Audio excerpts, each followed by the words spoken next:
Ty vole, takový to, když děláš beat, děláš o 2 hodiny a ani se nestíneš najíst, víš co, to prostě...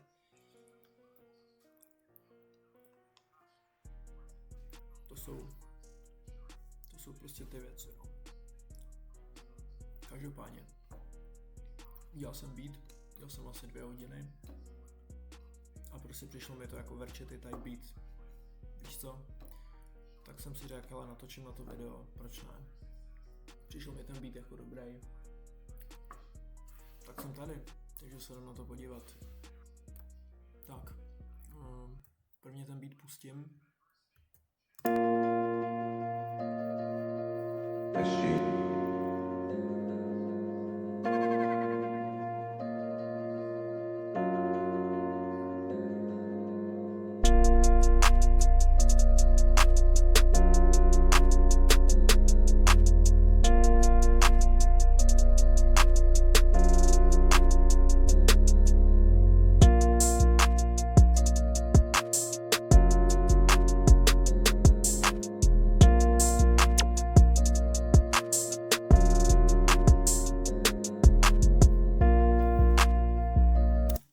Takže to je ono.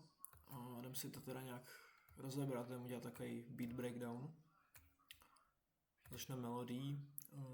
Je to loop ze spliceu. Jako já většinou si melodie dělám sám, ale někdy je taková prostě session, že jsi unavený nebo nevím, nemáš dobrou náladu, nechceš strávit se hodinu na melodii a někdy ty melodie hodně jako overkomplikuju, takže někdy je dobrý dělat s loopem, když jako si na to věříš, že to zvládneš. Ten loop byl původně 90 BPM, já jsem si dal BPM 155, takže jsem to klik pravým, dal jsem detect tempo a zaklikl jsem tady 155 project a tím se mi to změnilo. Protože původně ten loop zněl o dost pomalejc.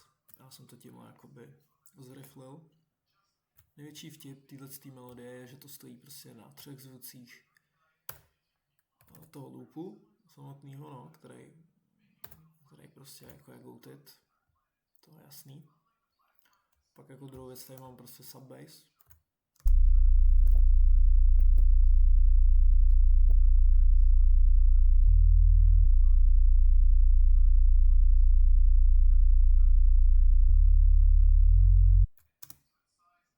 Nic těžkýho.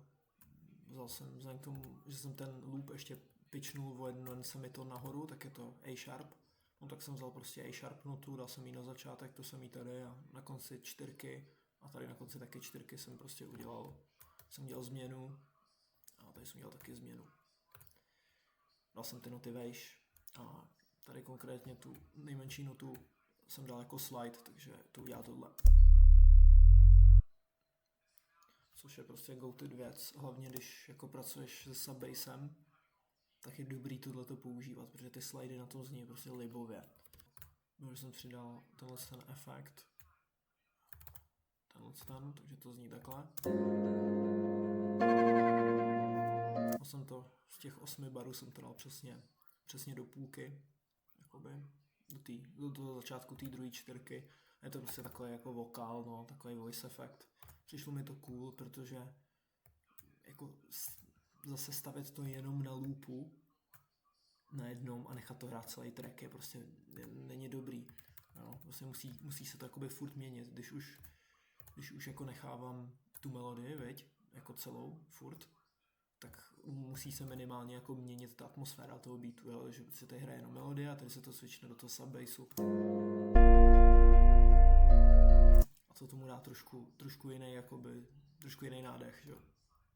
Pak to samý, když tady prostě občas, nemusí to být jako každých 8 barů, no prostě každý 4 bary, nějaký efekt, jo, ale že to tam chvilku to tam zahraje, aby to bylo trošku jiný. No a vlastně tím, vzhledem k tomu, že ten loop jako má hodně frekvencí, tak nebylo ani nějak potřeba s tím něco víc dělat.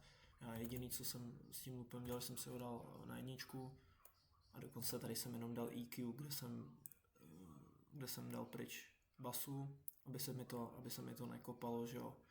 Nekopal se mi to s basou, tak jsem dal ty spodní frekvence pryč, jsem to katl takhle nějak 165. Jo. Pak trošku nějak vejšky jsem tomu trošku ubral. No tam bylo takový klikání. A jako v některých beatech je to fajn a mohl jsem to tam nechat, ale vzhledem, že jsem chtěl ještě ten vokál dát do tohohle místa, tak jsem to tam radši katnul. A pak jsem tady tomu katnul nějaký no, jak se to jmenuje, low mids, okolo prostě, kolik to je, 240, protože to tam nějak hlučelo. Takže jsem to trošku stáhnul a tady ten střed jsem trochu stáhnul a naopak jakoby frekvenci, která se mi tam líbila, taková prostřední, tak jsem vytáhl trochu. Tak jsem si tady dal master, kde jenom, to jsem si dal jenom tady na konec, aby jakoby spadla volume, když to končí ten beat.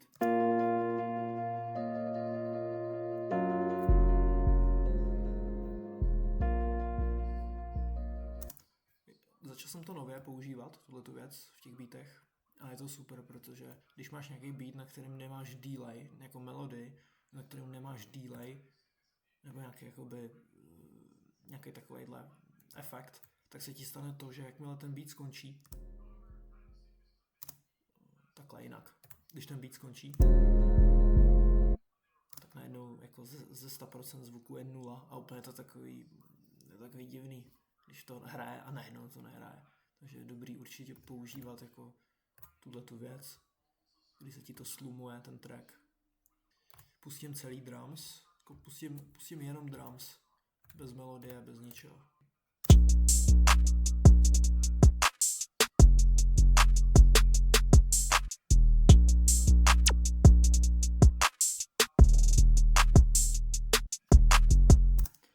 Takže tak.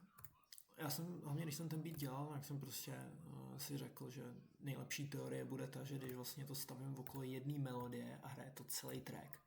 A ta melodie, jakoby není to nějaká symfonie, jo? Je to prostě jednoduchá, ale hodně jakoby dobrá melodie na tyhle beaty, na tyhle typy těch beatů, tak prostě, že ty drums musí hitovat, že ty drums prostě nesmí být basic, jako úplně, jo. Jak vidíš, jako já to všechno dělám podle ucha, jo? Já některým termínům ani jako nerozumím, prostě dělám to jenom prostě, jak to slyším. Jo, každopádně jdem si rozebrat ty drums. Je tady clap, všechny tyhle ty drums, mám pocit, jo, všechny ty drums jsou tady z The Rookie Season Drum Kit, úplně nejvíc goated kit.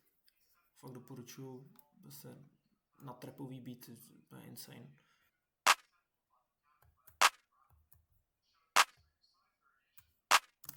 Chillovka, víš co, prostě na každou třetí. To je většinou takový základ, samozřejmě se s tím dají prostě dělat že věci, že prostě nevím.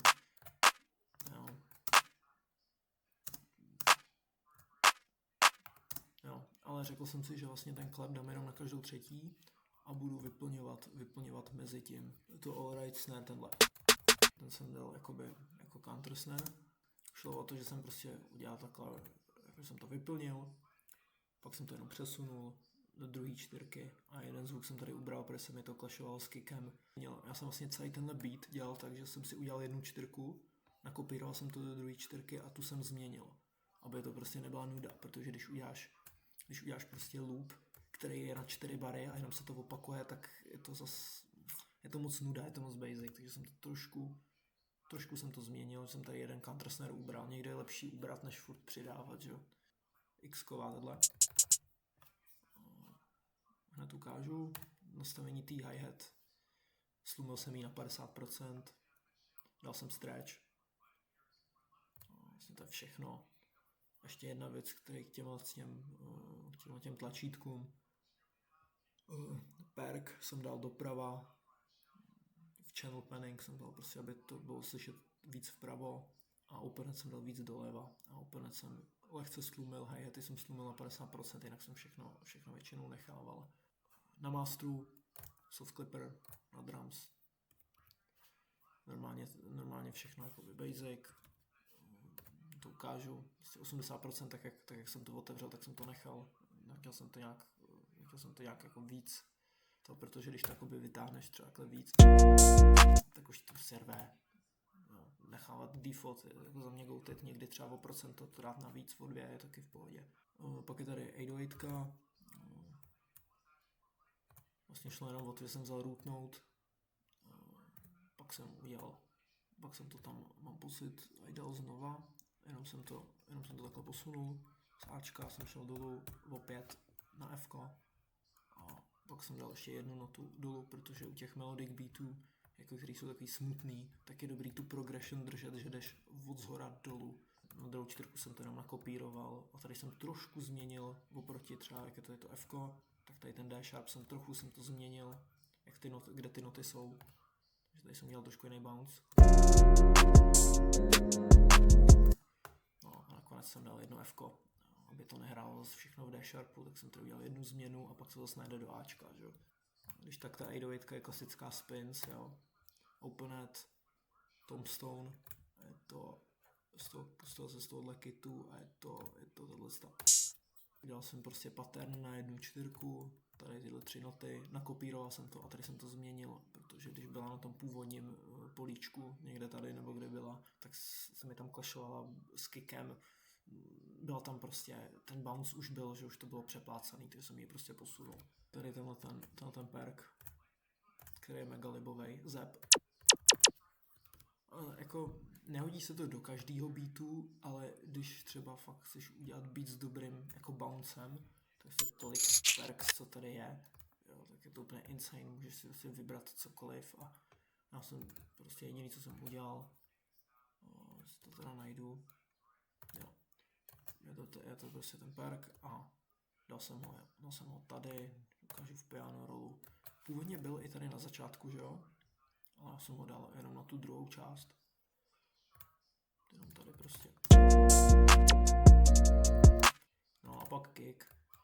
Kick je Lion. Preset, to je tohle.